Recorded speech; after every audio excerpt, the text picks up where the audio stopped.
खबर शामिल करते हैं शहर कायद से, जहां कराची से हमारे नुमाइंदे जावेद महमूद अराई की रिपोर्ट के मुताबिक पाकिस्तान रेंजर सिंध और जिला ईस्ट पुलिस ने इंटेलिजेंस मालूमात की बुनियाद पर मुश्तरका कार्रवाई करते हुए कराची के इलाके सोराब गोट और गुलशन मेमार गुडाप टाउन से डकैती और स्ट्रीट क्राइम के मुतादिद वारदातों में मुलविस 4 मुल्जमान जवाद अली उर्फ जावेद उर्फ फरहान, सज्जाद अली उर्फ जानी, रब नवाज उर्फ रब्बू और आबिद अली उर्फ फहद बंगाली को गिरफ्तार कर लिया। मुल्जमान के कब्जे से असलहा और एम्यूनेशन भी बरामद कर लिया गया। दौरान तफ्तीश मुल्जमान ने इंकशाफ किया है कि 4 मुख्तलिफ गिरोह आपस में मिलकर डकैती, मोटरसाइकिलें छीनने और चोरी की वारदातों में मुलविस हैं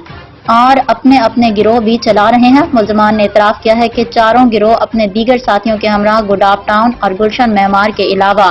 कराची के मुख्तलिफ इलाकों में गन पॉइंट पर डकैती की 400 से ज्यादा वारदातों में मुलविस हैं। मुल्जमान ने दौरान डकैती मुजाहमत पर 12 था 15 शहरियों को जख्मी करने का भी एतराफ किया है।